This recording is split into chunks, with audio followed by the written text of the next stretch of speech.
Right. Well, good evening and welcome to what is episode 20, which is a bit hard to believe, really, but episode 20 we've got to. Again, we've had a couple of weeks off since we last got together. The last time we were live, again, we didn't quite manage to get all logistics together. So I spent the day with Nick on the Saturday and then met with Bruce on the Sunday. So hopefully that kind of got together a little bit. I had a bit of editing to do, but it just about worked. So that was our kind of catch up after summer and a couple of nice days. One in Malton. Actually, we sat in Scarborough, didn't we, Nick, the day before? Actually, we prolonged our 24 hours. So we started off in Scarborough, had a visit to the North Riding brew pub, Scalby Mills, and then we had an afternoon in the Malton Food Festival, and we managed to get a few beers in with Brass Castle and Yorkshire Pudding and Bad Seeds. That was good. And then I bet you did that day. Yeah, and then I met up with Bruce on the Sunday, and we went to a couple of new places in York that we hadn't been to in the previous episodes. It was good. I went to the rugby because rugby wasn't particularly good, but there we go.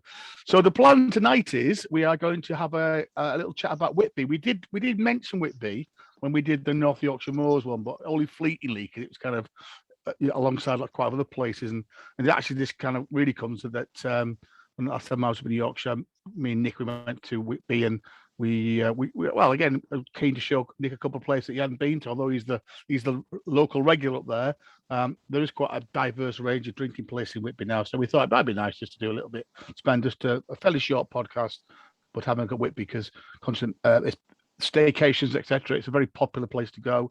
It's busy all year round now, isn't it, Nick? Really, Whitby, it's all season, isn't it? Yeah, I was just going to say, unfortunately, it's getting a bit like York. I would avoid Whitby on a Saturday because you literally get coach loads of people coming down from the northeast, and I ain't got anything wrong with people from the northeast. I lived up there for 2-3 years of my life, but they bring them down in coaches with the sole intention of just going around the pubs and getting blasted. So by the time you get to the middle afternoon, there are quite a few drunk people about, which to say that's what I hate about York now on a Saturday. So yeah, if you are planning a trip, either if you want to go the weekend, go on a Sunday, or during the week sometime, and it's a lot nicer atmosphere, a lot quieter. And again, the kind of, to be honest, most of the places we've look at or discussed this afternoon, this evening, are the kind of places that are probably a little bit off the trail. So you tend not to get as many people, like you say, on the kind of lager run or whatever. And I think that's why, again, we particularly like the brewery. And again, for those on YouTube, we've got a picture there of a pint, which must be one of the brewery taps with probably the best view, looking over the old Gothic Whitby Abbey on the headland there. And I said, because up that big hill and slightly out of the town, the brewery is not a bad place to head to. It won't be quiet because it's a very busy place. And I think, Nick, you were there a week ago, and even then you still have to queue to get a table. It's quite a big venue, isn't it, with the indoor and the outdoor bit? See quite a few people there, but very busy. But certainly out of the main tourist place, isn't it, really, when you kind of, and even what Abbey's you've got to remember that it acts as a magnet, and also there's the big car park up there. It's surprising how many people actually park on the cliff there and then walk down into the town. You know, you see them all coming back up after they've had to climb the 199 stairs, and then there's another slope up to the actual car park, which is behind the Abbey. So I say it's always surprised me how many, whenever we've been to Whitby, we never have thought of parking up there, but obviously we always got that in now because of the lure of the brewery. Yeah. But I think for us, it's probably the seaside town. I mean, obviously, we're quite blessed in that we've got Scarborough, Bridlington, Farley, but I think Whitby is probably would be our personal choice if you were going out for a day. It's got a bit of everything, hasn't it, Whitby? It's got the old town. It's got obviously the kind of brash kind of down by the harbour, which is old amusements and lager joints and fish and chips. It's got some nice walks, and we did quite a nice walk down the main beach. It has got surfing, bodyboarding. The beach is quite nice there. The North Bay is really nice. Fossiling on the south cliff and the south side. It's a nicer drive over there as well. Yeah, I mean, the coastline of bus service that runs from Leeds to Scarborough. If you change buses at Malton, then it takes you up over the North Yorkshire Moors, and it was voted the most scenic bus route in the country. So once again, if you're thinking about using public transport, if you are on the beers, it is possible to do it. You've got to check your timetable because that bus only runs about 3 times a day, and it is a popular one, especially with us people of a certain age who have got bus passes. I think we've talked about this before. They occupy the front seats upstairs, take the flasks, take the sandwiches, basically don't get off the bus, I don't think, because it is quite a long run out there. But did they do one of those those documentaries, where they were doing like the videos? It was on lockdown when I know they did the kind of West Coast Highland Railway. I'm sure they did that bus journey to Whitby as well. On where they just set the camera. If they haven't, then there'll be somebody have done it on YouTube. It'll be on there. I'm sure it is. But yeah, so it's a nicer run out over really than the A64 to Scarborough. And we mentioned that again from Pickering, of course, you can also catch a steam train, which can take you all the way to Whitby.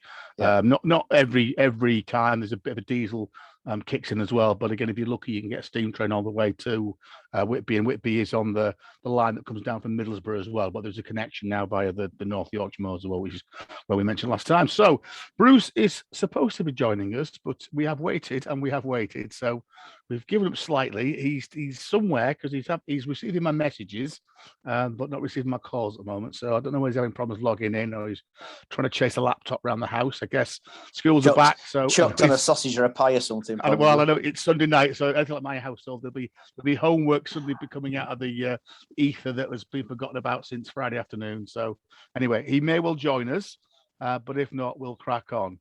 So as always, just quick roundup of any beery highlights that we've been having. I say it's been a couple of weeks since we were last on the podcast. So I think I mentioned this last time I saw Nick, or I've shared it with Nick. One of my highlights is we've talked about this, I think, previously, but Jules Jowls, which was the Staffordshire based brewery that lost, I think it was back in the 1960s when it was bought out by Bass and lost the name. There's been a couple of revivals, but around about 15 years ago now, people managed to get hold of the Jowls's name, and they started to brew again. They're actually brewing a place called Market Drayton, which actually is in Shropshire and Staffordshire. But one of their longer term projects was to get back to stone. And so what they have done is they have spent quite a lot of money actually, and they have built what is now called the Stone Wharf, Jules Wharf. It's not the pictures again for those on YouTube. I don't think you've seen this building. The old Jowls' warehouse, which is right on the Trent and Mersey Canal. Actually, they've not used that. They're just a little bit further on, and it's a fairly impressive building. And they've also created a community theatre, and it's quite a big space. So that opened over the summer. I must admit, the first time I went, I actually came back out again because it was absolutely rammed. And it's got a wonderful bar, but it's a bit like Wetherspoons. There's no real point of, where you can queue or anything. So you just get this huge gaggle around the bar, and the poor bar staff trying to work it out. But we've been since, and a bit of a quieter, and a couple of photos there. It's carbonous inside. It's massive. I think it's cracking that they've returned to the roots. Really, absolutely, it's so nice when and the booths there. They've got all the booths are named after each of their pubs. So all the pubs that they now have is they're growing quite a number of pubs now, an estate of pubs, and everyone's named after one of their particular pubs. Is quite nice. It's got upstairs. It's got loads of areas. Obviously, they're quite a lot of their beers. To be honest, their beers can be a bit hit and miss now and then. I used to quite like them, and again, maybe as they've really expanded, they do taste better at the brewery in Market Drayton, which has got a very nice tap. Have you been there, Nick, to the one in Market Drayton? Only time I went to Market Drayton, that's where the big theme park is it? No, that's Drayton Manor. That's a bit further south. That's Litchfield way. The nice thing about the tap in Market Drayton is they've got Mousy Man Thompson paneling, because apparently they bought lock, stock and barrel from, I think it was a bank in Leeds, and it's absolutely fantastic. So the bottom of the bottom bar area has got Mouseman furniture and Mouseman, the whole walls. It's fantastic. So I need to take you there, because obviously Mouseman's up from near Thirsk in Kilburn, which again we don't, not far from Malton, where the podcast gets its name. And this also, Nick, the trademark is again this red cross was again one of those very early trademarks, a bit like the Bass Triangle. I was going to say, I mean, it's with my brewery here, it's certainly distinctive. I'm always surprised that the Red Cross, the International Red Cross, have never disputed with them that, hang on, you can't use that anymore. Yeah. Because it is very distinctive. To late 17, early 1800s. So a bit like that Basque Triangle, and again fairly simple when people couldn't really read and write. So it was just the Red Cross was Jos's. So in theory, Jewels could pursue the Red Cross then, could they, and say, "Hey, you're using our trademark." Yeah, because obviously the Red Cross is the reverse of the Swiss flag. With Switzerland always being neutral and therefore acting as a neutral go-between. So, about yourself, Nicholas, have you been far this last couple of weeks? Yes and no. I've just been working. Not got out for many sessions other than when me and you got together. My other half dropped it on me last weekend that she needed to take it to Newcastle because she was doing the Great North Run. So I didn't know anything about it until 9 o'clock the Sunday morning because her session, they did it in three waves this year, which I think was actually better because everybody was of the same sort of ability, which meant that, you didn't have people trying to chase through and chase times down. Everybody was going to send the same pace. So, prospect of spending 4 hours in Newcastle while she was doing the run, although she did it in 3 hours and 10, which was better than 4 hours. So I had a walk around the town. Where it set off from was, I think it's called Exhibition Park or the Town Moor, and came across Wylam Brewery. And I thought, I'm all right here. Yeah. But then the sign outside saying, sorry, closed to visitors today because they were acting as a hospitality venue for whether it was some of the charities or what, I don't know. So when I peer through the windows, like an orphaned child, there was people enjoying food and drink, but couldn't get in there. So I'll certainly, back to Newcastle next time, certainly check out the Wylam Brewery. So ended up down the Red House. Should have plugged you in, mate. Should have said, do you know, Ultraville podcast here. Well, I'm press. So walked down to the Red House, which I spoke about when we did Newcastle. I had a pint there. What did I have a pint of? It was Cowden Brewery's Bladen Black, or Bladen Brick, as it were. So that was all right. All right, yeah. And then went to the Wetherspoons that we like on the quayside. But unfortunately, I'm afraid they only had the normal Ruddles, Doombar, Abbott, or Green King IPA.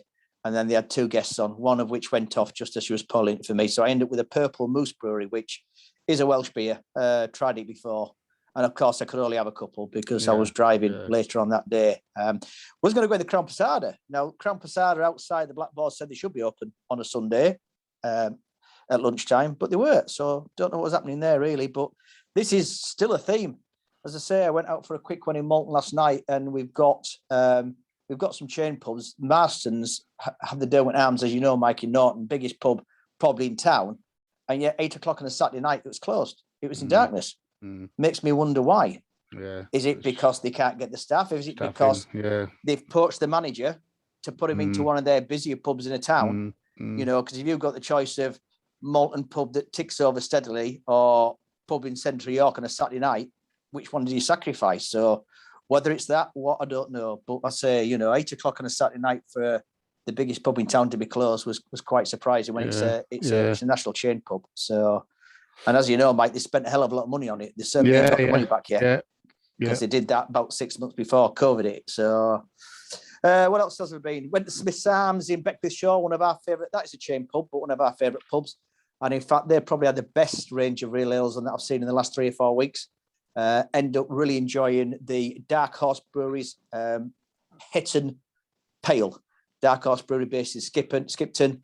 Very distinctive pump click. If you remember the Three Ducks in Ilkley, Mike, it's like, the old cast iron village pointers, the street pointers on the crossroads and the T-junctions with the sort of like the oval Ridings badge at the top of it.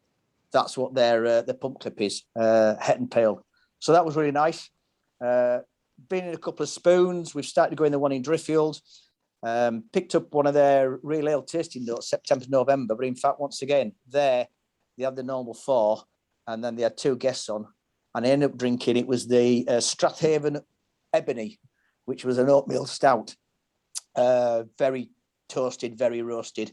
But a couple of pints that went down very nicely. So that's my beer highlights, I think, for the last couple of weeks. Yeah, that kind of shows you beer. A couple places I've been recently where, again, there was very limited choice. And it's funny, I went to the craft bar on Friday night, and they were saying, no, we're having no problems getting beer. And I had a mini trip to Macclesfield yesterday, which actually was, it turned out, we were actually going to food festival, which then we realised how we found out as we sat on the station that it had been cancelled the week before. So anyway, I managed to change it into a bit of a trip to quite some, again, fairly newish kind of micro bars that have opened up. So, but they all had quite a fantastic range on. I'm looking now.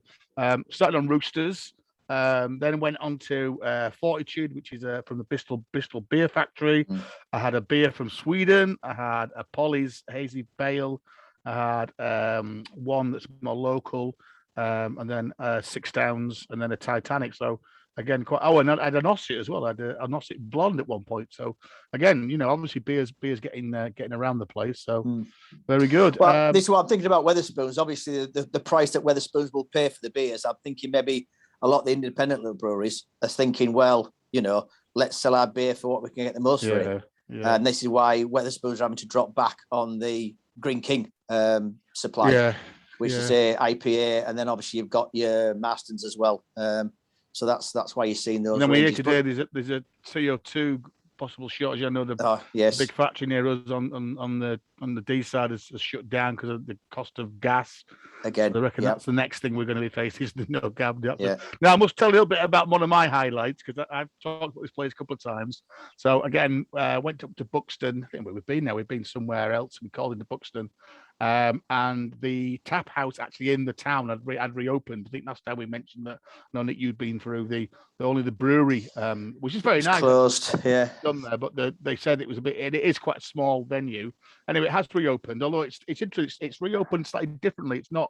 It's called now Bar Something. In kind of looks like it's in conjunction with the tap house. So anyway, I went in there. Very nice. It's very busy actually. We just managed to actually get the last 2 probably walk-in seats that were available, and then a couple of their Caspies, and then I thought I'd better do this, so I had one of their Buxton Omnipolo double blueberry ice cream soft serve, which again, for those on YouTube, there is a very unlooking like beer on the left there, which I'm sure Nick would definitely not be down your thing. So Omnipolo are a Swedish brewery.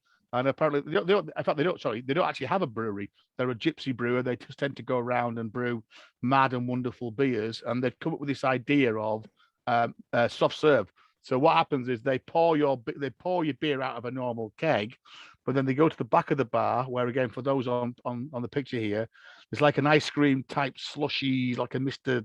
Twirly machine that has some, God knows what they put in it, but that gives you a very creamy, almost soft serve like ice cream head on it, which again, if I go back to that picture, that's kind of what you get. You get that a very, very blueberry beer with a thing on it. So it was all right. It was a little bit sour in a way, but then the soft serve kind of softens it. So I probably wouldn't rush it again, but it's one to take off anyway. So there we go. Well, I'm just looking at that quote there. One of the world's most important breweries right now. Well, I've never heard of them. And why they consider themselves to be important when they're doing stuff like that, I just don't know, really. They're at cutting edge. Right, beer news. Again, just catch up a little bit, really. Obviously, recently has been the revival, the rebrand of Allsops. And I know a couple of the other podcasts have kind of been talking about this in a bit more detail. So Allsops, again, was one of the very famous 19th century, 18th century Burton brews. Again, back to Nick's thing about branding and trademarks, the red hand that was very famous. And you still actually see that, don't you, quite a lot. You still often see Allsops lettering on pubs and especially on windows. So again, a couple of guys have got together, they bought the name and they've just released the first sets of beers. So there's a bit of a hoo-ha about that. I think Pete Brown, obviously beer writer extraordinary, is involved in part of the team that's putting these together. So I've not yet seen any in the shop, but I will keep my eye open and perhaps we'll try and get a bottle each and have a taste of it. So they're just currently doing a pale ale and an India pale ale. Well, it makes sense again, doesn't it? Pale ale is popular, and as it says there on the branding, the pale ale which made our name. So it's common sense to bring an old recipe back that was a pale ale that seems to be flavour of the month now with a lot of people. And again, if you remember, Pete Brown did the book where he took the pale ale from Burton to India to actually kind of see kind of what happens to it. And that's some of the India pale. He's been involved with that. And it is trying to find the real, well, not the real, but, going back to the heritage taste of what that pale ale would have tasted like back in the 18th century when again, like you say, it got its name really, which again, we've got to catch up. Nick, what are you drinking tonight? And you have a glass there. I'm still drinking my birthday present. Throddingham's Best. All right, going down well. And I think we mentioned they won an award at the World Beer Championships, didn't they, for that particular class? Or was it the Europeans? And then they were going on to the Worlds. So I'm not caught up with them, but certainly, nice for a Sunday night. Frothingham's best. Yeah, well, I'm sticking to one. So I had a few yesterday, a few Friday. So I'm actually one of my Thornbridge beers. My box came last week. So this is Whiskers on Kittens, which is one of their collabs. This is with Simple Things Fermentations, and this is their chocolate dunkel Weiss beer, which actually is quite nice. It's not a bad little drink for a Sunday night with a little hint of autumn. So it's a bit like a kind of liquid Kit Kat, is what I'm getting at the moment. So it's quite nice, 6.2%. So it's not too bad really. Yeah, I think chocolate with wheat beer, Weiss beer is okay. It's palatable. See it pour there. It's not particularly dark. It's more of a dark amber beer than the kind of the rich kind of toastiness. So see how that goes. I was going to ask you, you haven't come across any of this Zero Guinness yet, have you? No, because I'm trying to look out for that as well. So Guinness have brought out a Zero Guinness, which we'll have to maybe pick up at some point as well. I just like this one. I don't know if you saw this thing. I just like this one. I think this is on the beer Twitter. The Southampton Arms, which is in London, have got a cellar full of pot noodles, because back in the wacky days of whenever it was, June or whether, the substantial meal bit. So they were giving out a free bowl of noodles with every pint to get around those regulations. And obviously they've got boxes, so they were offering any student on their way to uni could pop round and pick up a whole box of noodles. That was getting probably near to their sell-by date, which I thought was quite interesting. And again, reminder really, because it's I've been in 5 or 6 places over the weekend, and it is back to normal. Everywhere I went was back to going to the bar and asking for a beer. Nobody was wearing masks, I've got to say. We did start wearing masks, but then we just gave up and said, you know what, nobody else is wearing a mask. So, so I just feel like we're kind of heading towards normality, but it's not long ago, is it? Then we had, all that debate about what was it, Scotch eggs and sausage rolls, and what was a substantial meal. So you could substantial meals, wasn't it? It was, it's not less than a year ago we were doing that. At the moment, the pubs and hospitality, even though they're struggling for staff, are benefiting from the 5% VAT. Now that's going to be going up to, I think that's going to go up to 12.5%. I'm not sure it's this side of Christmas next, and then obviously back up again. So that's something you've got to consider. I mean, we've all said that it's obvious that the price of beer's gone up. Now, I heard somebody debate this and saying, oh, well, it hasn't really. It's just that we haven't put our prices up in 2 years. You've got to remember that because you weren't drinking our beer last year, we would have put it up, and therefore we put it up again this year. So you've had a double increase, but even so, it's been noticeable. That's the good thing about, one of our locals, Steve, up at the Earl Morton Royal Oak. He's got paddles on board now as well. So he always has 3 beers on. So once again, like I do at the New Malton, I have a third of each one and then decide which is my favourite. So once again, you can get a paddle up there. I think, £3.40 a pint is got to be the cheapest in the area now. I say, looking back at the image there, you've got on the screen, Whitby Brewery, £4 a pint. Yeah. And that was in their own backyard. Yeah. Now, once again, if it means that keeps them up and going, I don't mind. But, from what you've been used to paying for a beer to go to £4 a pint, basically, literally yards from where it's being made, they can't say there's transport costs. They've doubled the size of the seating now because they've not only got their outside area, but the inside is open again. They're saving money on not having to staff and wait at service at tables. Yeah, so people are queuing at the bar. So they're saving a little bit of money that way. I mean, hey, I'm not knocking them, but, it's, £4 a pint. That seems to be the norm now. Right, no problems. I just had a message from Bruce. You're right, Nick. He's popped out the Crystal Palace and turned his phone off. And just talking about YouTube. Crystal Palace is a Sam Smith pub, everybody. So obviously there's a rule about not having phones and things like that. Yeah. That said, he knew that we were going to be going live at 7:00. So, and he won't be drinking anything decent in there. He'll probably be. I don't know what will be on. But anyway, there we are. No worries. So I'll just say he can dial in if he wants. So anyway, we went to Whitby a couple of weeks ago, me and Nick, and we had a nice walk to start with. And we took the whatever the word is, and I said, let's go and try a couple of different places. I think I'd been into both of them before, or actually only one when it was just as the bottle shop was open. So we set off. So this is our little trip around Whitby with Goths, Whalebones and Kippers I've put on my little opening thing. So actually we started off with a lovely walk heading towards Sands End, which I mentioned, if you want to walk in Whitby, make sure the tide's right. You can pretty much walk either all the way down the beach if the tide's on its way out, or if not, there's a promenade that goes about halfway, doesn't it, Nick, from Whitby. And then we went up on the cliff. Oh, a good long promenade, so, as you can see, for those on YouTube, it's a fantastic beach, but also fantastic views as well.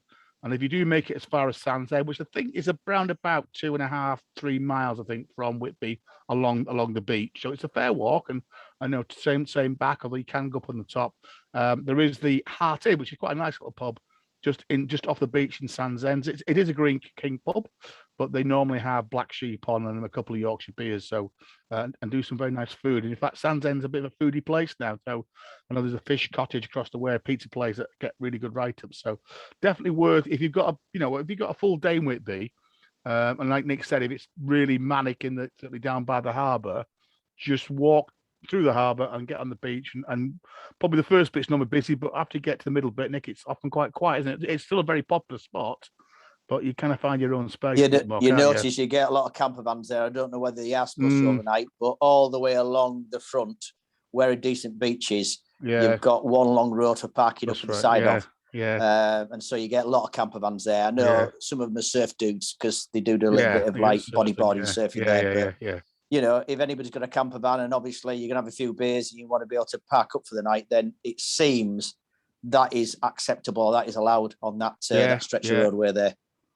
So we walked back. We kind of came up onto the top, and then Bruce should go back to me. He's still in the sound system, so he can't use his phone, so it's not going to dial in. So anyway, there we go. We walked back up onto the cliff again. So we slightly cut the crowds off, and you head to kind of the newish side of the town, or the north side of the harbour. And I think, Nick, you've been in the Arch Navy. I don't know. I've been in a couple of times. And I mentioned it when we did the North Yorkshire episode, and I think a couple of times I've done my beery highlights. So this is down Skinner Street, which is a street that kind of takes you to the top of the kind of main shopping area in Whitby. Famous because Botham's, the very famous Whitby bakers, are halfway down there, and some nice little old shops, aren't they? Quite traditional shops on this street. There's a couple of kind of beer food places, and then towards the bottom is the Arch Navy, which was a former ladies' dress shop, quite an old-fashioned ladies' dress shop. Actually, only opened back in July. I checked it. Actually, it opened in July 2019, I think. Oh no, sorry, 2018. So just before kind of lockdown. Apparently, it was a couple who had been working for a pub co for quite a few years, and the pub co just basically pulled literally the rug from under them. They lost their jobs. They lost their house because they lived in the pub. So they actually set up a crowdfunding, and they got enough money to buy this property. Oh, I guess they're renting it probably, and convert it into what's quite a nice little micro pub, Nick. So I've been in it. So perhaps give us your thoughts of the place. Yeah, it's a nice use of the building because I dare say if another retail operator had gone in there, first thing would have probably done is pulled out those windows and made it all modern and nice inside. So they haven't done that much inside. You can't say it's a comfortable with big soft squishy sofas, but as one of those real ale type bars, pubs, it's good. I mean, it looks big there. It's not huge because it doesn't go back a long way, does it? That's right. Yeah. But once again, the nice thing was they had the plank on there, so you could try the thirds, which is all what we were doing. Because in fact, the reason why we didn't walk to Sands End, you remember, mate, we'd promised your other half that we were only going to be a couple of hours. Yeah. So we thought, right, well, we can't really get into much of a session. We're going to hit two or three pubs. So we had the board in there. Noticed that we were on the Buxtons. In fact, I was on the Buxtons last night in the New Malton. So that's a beer that's doing its rounds around here at the moment. I think it's Wakefield. Weatherby. Weatherby, is it? All right. Yeah. The fact that Buxtons is, you would think it's attached to the sea and navy and stuff like that. I'll update you on that in a minute because I've done a bit of research. The Durham one I've had before, I think that was my choice. I think we both liked that. Yes, that was that white gold blonde, wasn't it? Yeah. Which was 4%, which was nice. The guy behind the bar was great. He gave us a little smile to his info on YouTube. We had a nice welcome. It was fairly steady, wasn't it? There was families in. There was a couple of guys like me and you having a beer. There's also, mentioned before, they do a very nice coffee and cake in there as well. So it's one of those kind of as the day goes through. They don't open late either. I don't think they shut about 8 o'clock at night. But definitely worth. It's a little bit off the kind of normal touristy route around Whitby. But if you head up the kind of high street and keep going, and turn right towards kind of where the museum is, it's just off the corner there. And like Nick said, yeah, we tried a Buxton's brown ale, the maiden voyage, which again, for those new to is the one right on the right. And then there was also another blonde, which I think was the one in the middle, which was there down the hatch. So Buxton's actually began in Huddersfield, but relocated to Wetherby in 2021. And the brewery is, again, one of the kind of industrial units. I think they do sometimes have a pop-up tap, it says. They actually go back to 2013. And actually, initially, we're in Wakefield and then moved to Huddersfield. So they moved around a little bit. I knew they were Wakefield staff with, Yeah, a big flood, apparently, which made them move out of Wakefield. The founder is a guy called Graham Adams, and he spent most of his time in the Navy. And so that's why his beers have a naval theme, which makes sense. Maiden voyage down the hatch, which is all to do with naval phrases and terms. Yeah. Now, again, when I was doing a bit of research, actually the brewery was up for sale in 2019, and they're asking 65,000 for it because it was spotted that, again, I think one of the local papers in Wetherby was saying that Mr. Andrews and his wife were not very well. So I don't know whether somebody has taken the brewery on, so couldn't get any more up-to-date information on that, really. So it may be worth looking out for that. But definitely a good range of beers. Like you say, they seem to be becoming more available, doing the rounds, certainly in your neck of the woods, in Yorkshire. So worth looking out for. But definitely the Arch Abbey, as you can see there, they've always got 4 casks on, and then probably another 4 or 5 keg beers on as well. And then they had a fridge as well, didn't they? Yeah, and bottles. They had a fridge with the craft stuff in. Yeah, which is quite nice. So yeah, there's Buxton's. That's the bit I got there. Handcraft real ales, brewed in cask bottles, developed for trading and home brewery. So again, maybe look out for Buxton's as well. So we then went down into the old town and over the swing bridge, famous swing bridge in Whitby, which again, I think, was it closed to traffic that day? And they've been doing that, haven't they? This summer they've closed it completely. Yeah, just the volume of people. So which makes it a bit safer, doesn't it? Because it's always been a bit hairy there. Yeah. Well, it was when they put a one-way system as well for pedestrians. Yeah, they expected people to walk at one side of the bridge. Nobody took much notice of it, to be honest with you. But at least it meant that. I mean, it's been crying out for that for a long time. And I should also suggest that the weight of vehicles as well going over, it'll actually help preserve the bridge a bit more. So anyway, you go over the bridge towards the old town, so you're going to cross in south of the river, as it were. You come on your right straight away. There's kind of a hippie Gothic shop on the corner, and then you can look out for Grape Lane. Grape Lane is a classic, very, again, pedestrianised, very little narrow. Again, there's a picture there on YouTube on the right-hand side there, narrow, I guess, almost medieval lane, isn't it? Well, you could be in any traditional fishing village. You could be in Cornwall, you could be in Wales, you could be one of those little narrow lanes that runs parallel to the actual harbour, to the port. And that's where the Captain Cook Museum is off down there. But yeah, the buildings down there, little poke eye, the little shops, little retail units, and obviously this is what's happening with the Green Dragon.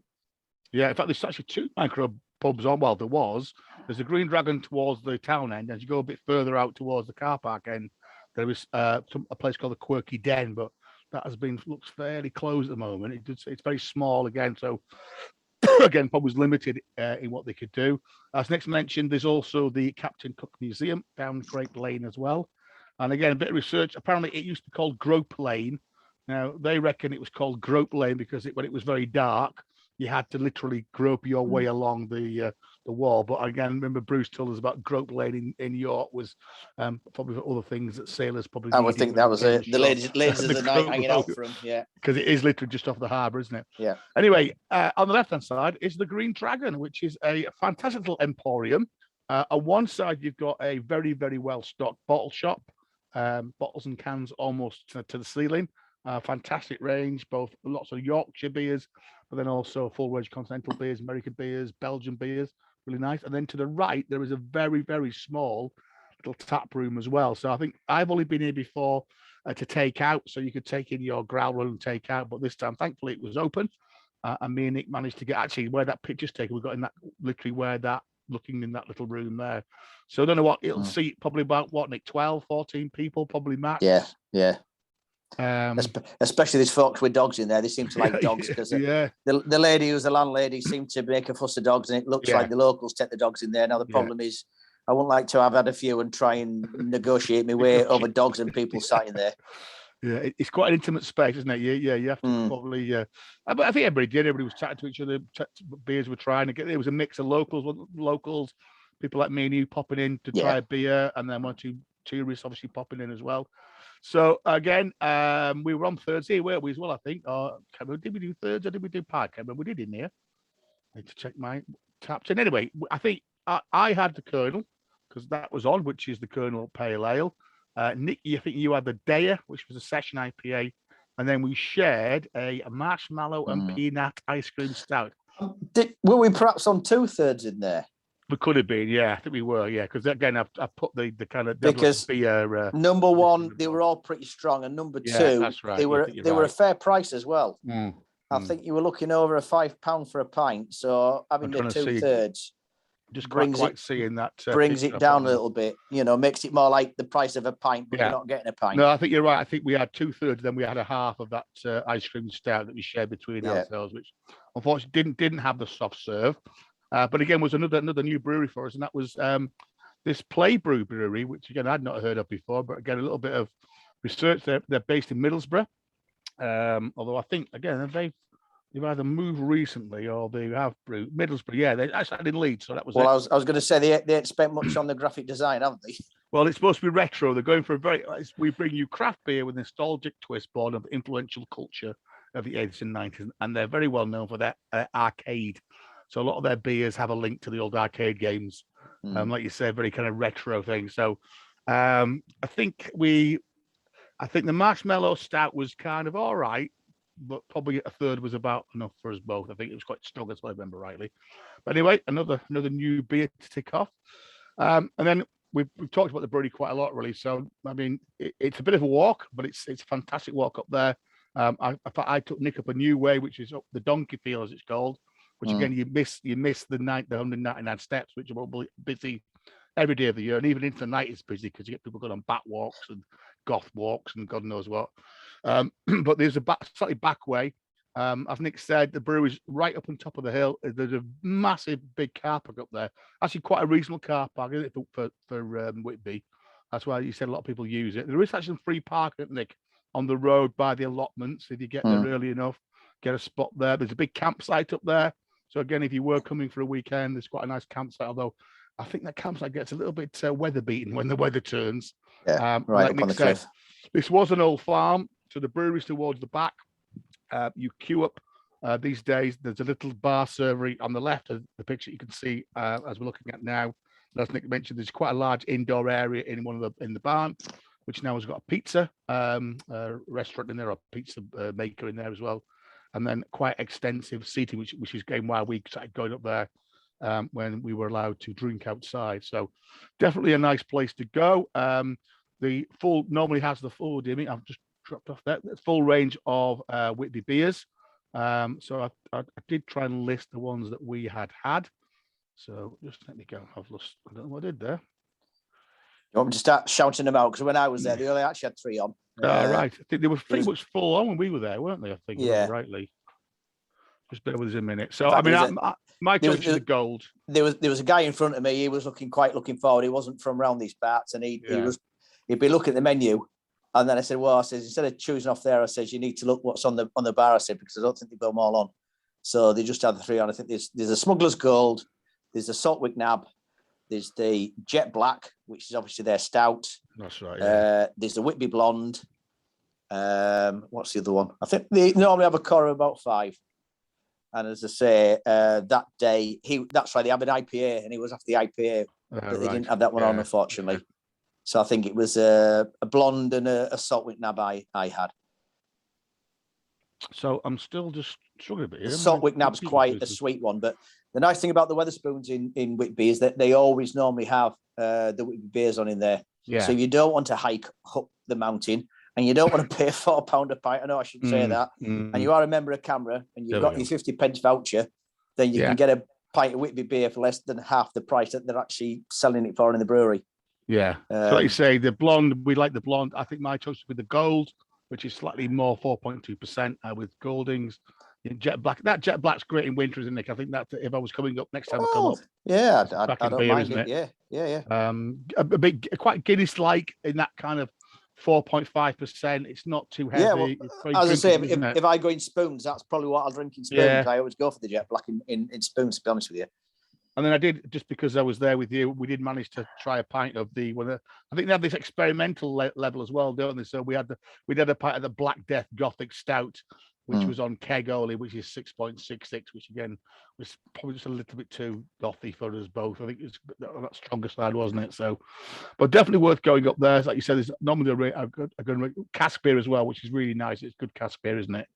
Which again sometimes can be a little bit of a hidden thing. So the walk up the Abbey steps is a bit like if anybody follows Father Ted when they're trying to get Father Jack anywhere. They have the bottle of Jameson's at the end of a stick. So the brewery is the shining star, the light is going up their steps, thinking, right, just another 50 steps to do, and I know I'm at the brewery. Well worth it.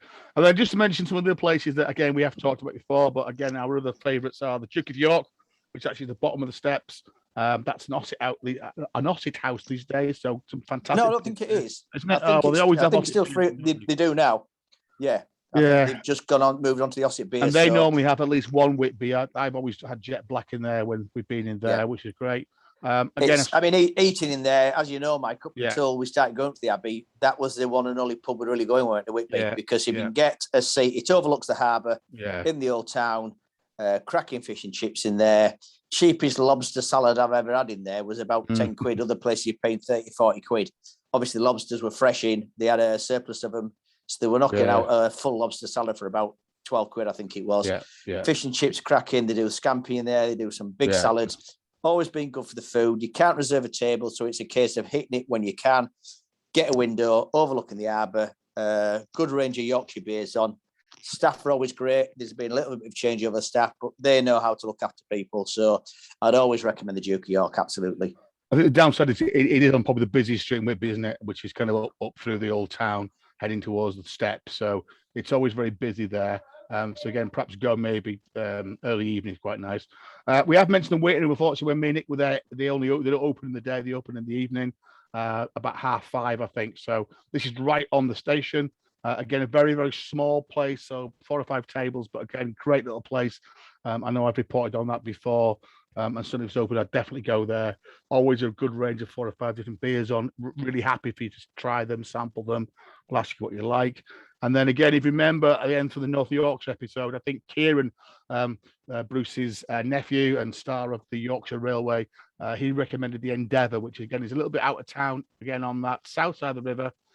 Heading kind of out towards kind of where the kind of shipyard and places are. And that, again, gets a very good write up the Endeavour. And I quite looked on their website. They're offering Yorkshire tapas at the moment. Pork pies, pickled eggs, onions, gherkins, olives, seafood and Scotch eggs. So that sounds... and you can bring your own fish and chips in the pub as well. So you can't be wrong there. Kieran reckoned down there is where the best fish and chip shop in Whitby is as well, takeaway. So, yeah. And then another place we regularly go is the Abbey Wharf, isn't it? And this is, again, for those, this is kind of in the middle of the old town, but again, sits over the harbour. And like Nick was saying, a little bit like the Duke of York, if you can get a table out on that veranda, it's very, very nice, but the weather's nice. This was the old Brewery. Again, quite weird, really, but Brewery had a factory in Whitby for a lot of the 70s, 80s, into the 90s. Unfortunately, it closed down. You can't understand why, whatever they are, high-end clothing manufacturer chose Whitby, but there you go. And again, I think quite a nice conversion, isn't it? It's a fantastic building. Yeah. Obviously, they've made full use of those views. There's an upstairs little bit of mezzanine as well. There's a huge outdoor seating area. I've been in there when they've actually had school parties in, and obviously Whitby is a popular place. So, we get them coming to us to do a residential for a week, and Whitby, because of the geology and stuff like that, and the Dracula.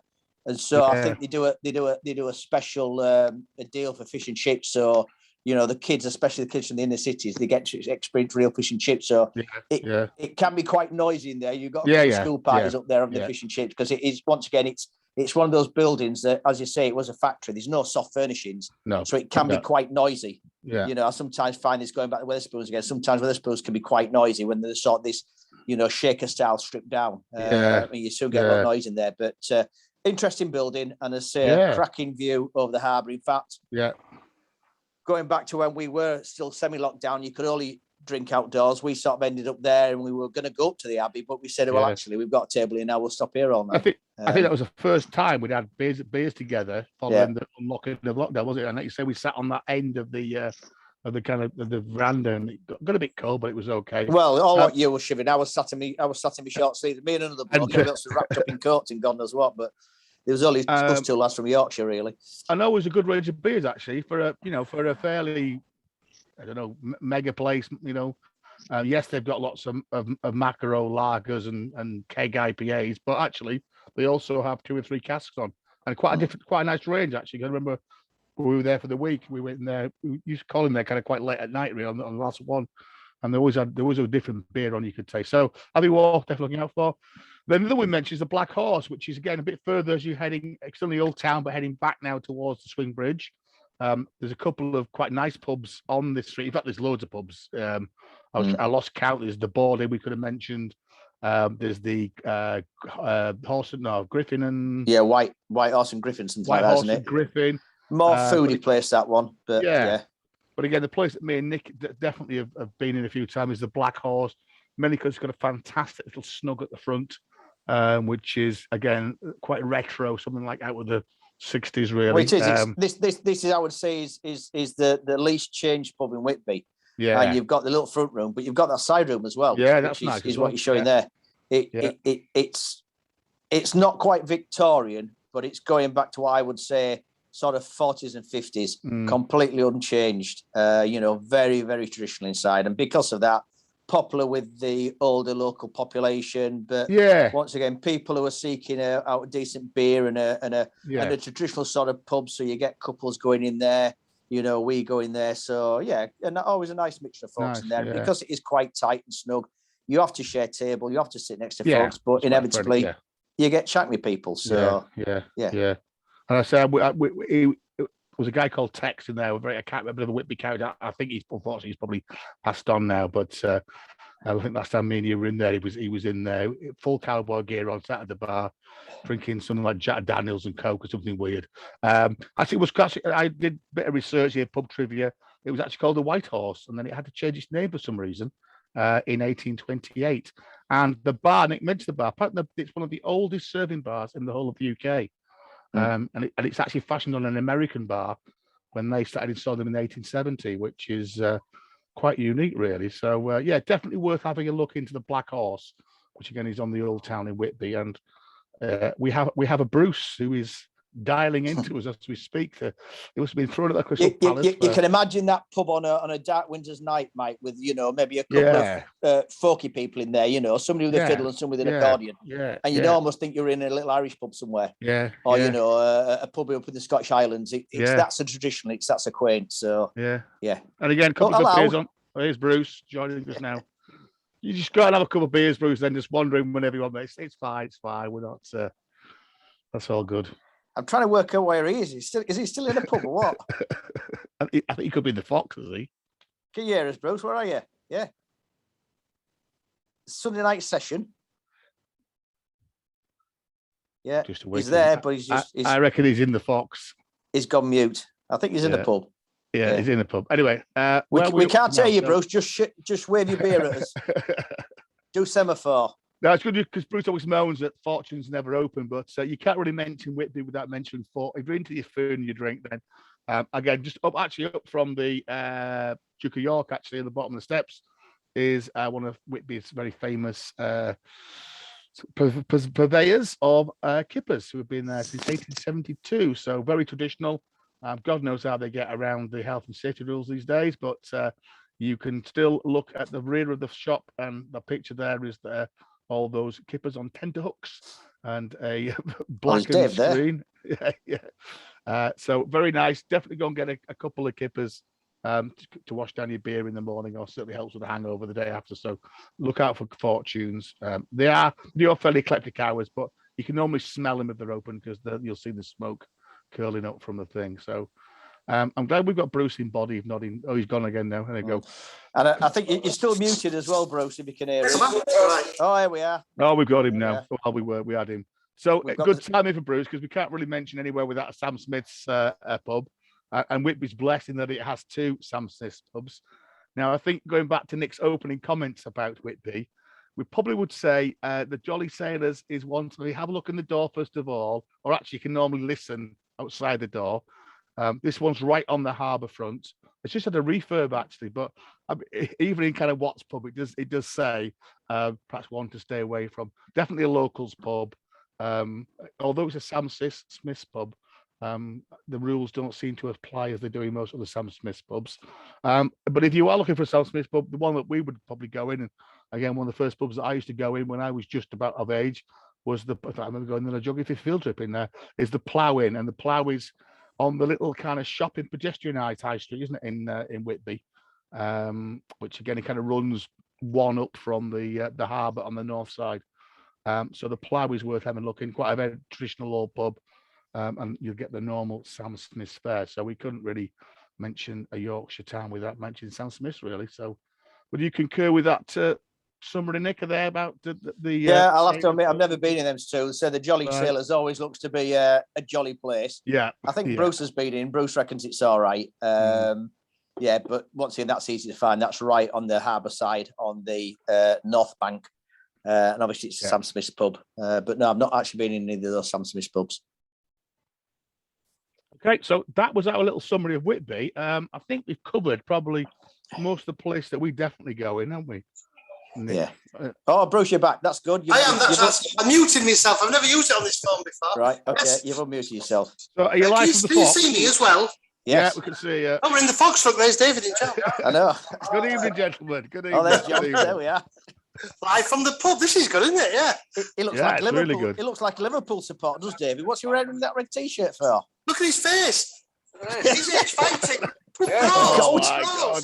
First rule of Fight Club. Don't talk about Fight Club. Oh, dear. Star told me fight. Yeah, he said he slipped up on the park run yesterday morning. Oh, nightmare. Oh, he's just stayed in the pub. We've come to the pub tonight, but there's Crystal Palace. First of all, many apologies. For some reason, cleaned out my head today. Totally went in mind today. So I've been to the Crystal Palace, and they've run out of old Brewery. They've run out of Stout. So I've had to go down to the Fox. Yes, it's quite.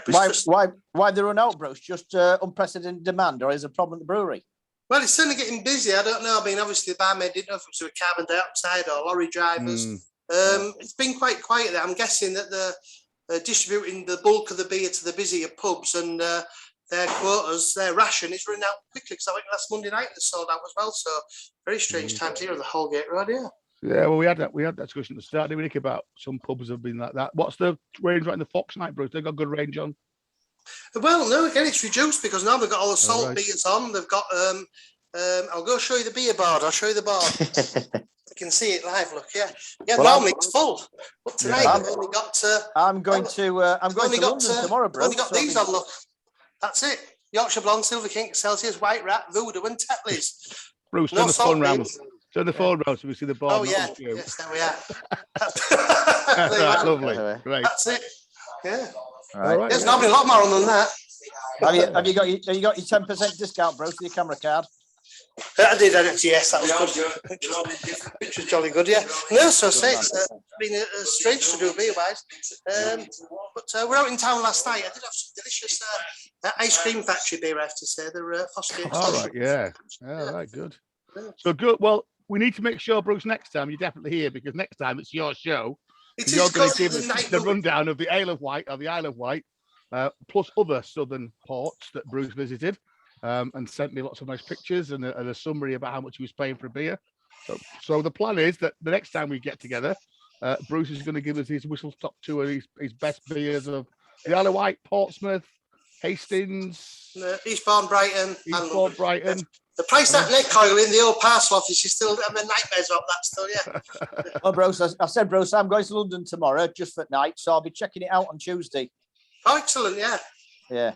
Yeah, £6, $6.75 for a pint of neck oil, Beavertown neck oil, $6.75. Yeah. Well, you should have stuck up London Pride, mate. £20. Yeah, you should have stuck up London Pride. It's because they've never forgiven us for Tenco, that's what it is.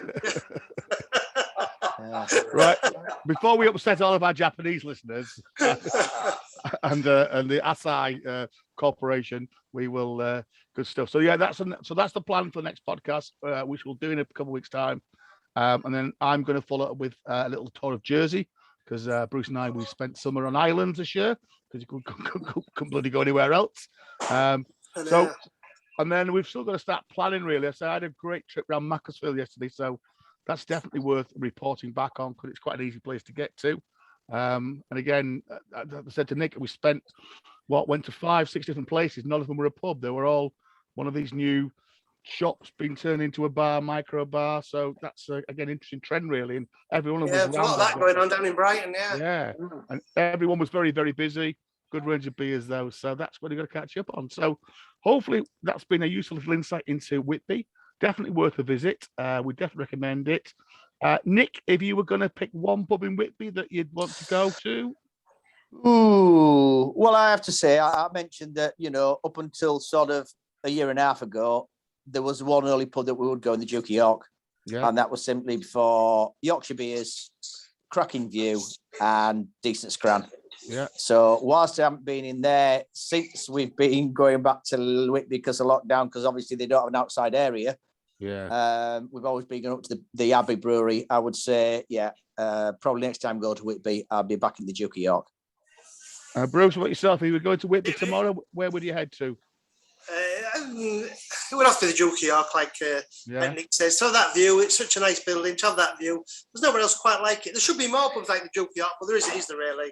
Yeah, I think it's the only place to go, really. Especially we've got window seat, isn't it? Yeah. Okay. Well, I think I'll sit on the fence. If it was sunny, I'd definitely go to the brewery. The brewery's got quite nice memories. I think it was the first place we really started drinking after the lockdown. You could go up there and have a few beers.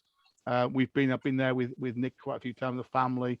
And I quite like I'd start on the Gold, then move on to Jet Black. But if it was raining, I'd be in the Green Dragon. I've been in that little tap room with the two little old ladies looking after us, talking about beer. And they still have the Imperial on, don't they? Yeah. Last time we were there, we went to the Goth Festival. I think it was last time we were there. Right. And they did have the Imperial on. Right. Obviously, I'd be buying 2/3, so I'd have to get that they're not pints. So I'll be saying, I'm okay. It's only £4 a pint, even though it's 2/3. So get away with the cost, really. Right, well, that's been a useful catch up. We're still getting back in the swing of things after the summer. But we will be back with you in about 2 weeks' time. So I'm going to mute Bruce because it sounds like the whole pub's now joining in. So and pensioners are fighting again. So Bruce, enjoy your beers. And gents, enjoy your beers. Remember, you got work tomorrow, Bruce. Those pair haven't. Yeah, you tell us a civil servant, can't you? And we will catch up with you again in about 2 weeks' time. So look out for the Twitter handle. We'll take it through. Just remember that we are now on Amazon Music as well. So if anybody wants to listen to us on Amazon Music, plus the Apple Podcast, etc., and reminder that if you've listened to us, why not watch us on YouTube, Malt Travail, and equally, if you are watching us on YouTube, why not try our podcast as well? So all the best. I'll play the funky music to get us out. Nick, see you soon. Have a nice trip to London. We'll perhaps catch up on some news and beers that you've had there in a week's time. Sither.